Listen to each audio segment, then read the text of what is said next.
জুলাই শহীদ স্মৃতি ফাউন্ডেশনের সাধারণ সম্পাদক ও জাতীয় নাগরিক কমিটির মুখ্য সংগঠক সার্জিস আলম বলেছেন, ভারতের সঙ্গে বাংলাদেশের সম্পর্ক কী হবে সেটি তাদের কাজের মাধ্যমে নির্ধারিত হবে। সম্পর্ক ভালো রাখতে হলে ভারতকে অবশ্যই খুনি হাসিনাকে আশ্রয় না দিয়ে ফেরত দিতে হবে।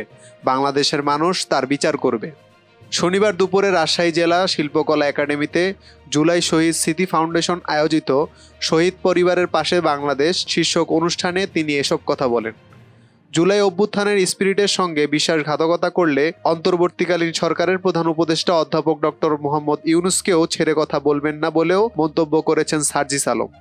তিনি বলেন, আমরা শুধু বাংলাদেশ পুলিশ নয়, বাংলাদেশ সেনাবাহিনী, বাংলাদেশের অন্তর্বর্তীকালীন সরকার সবাইকে একটি জিনিস আমাদের জায়গা থেকে অনুরোধ করতে চাই, আমরা কারো অন্ধ দালাল নই, আমরা ক্ষমতা পিপাসু নই।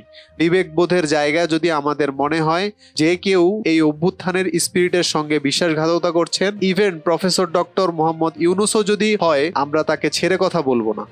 সার্জিস আলম বলেন, আমরা বিবেকবোধ বেঁচে দেওয়া ওই প্রজন্ম নয়, তাহলে আমরা আমাদের প্রতিবেশী বিশ্বের অন্যতম পরাশক্তি ভারতের দালালি করতাম, কিন্তু আমরা তা করিনি, করব না। সার্জিস আলম আরও বলেন, যারা গণহত্যায় সরাসরি জড়িত ছিল তাদের আমরা বিন্দুমাত্র ছাড় দেব না।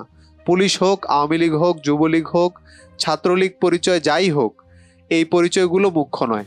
তার বিরুদ্ধে যদি ডকুমেন্ট থাকে তাহলে আমাদের কাছে তার একমাত্র পরিচয় হলো সে খুনি, হত্যাকারী। তাদের দৃষ্টান্তমূলক শাস্তি নিশ্চিত করতে হবে।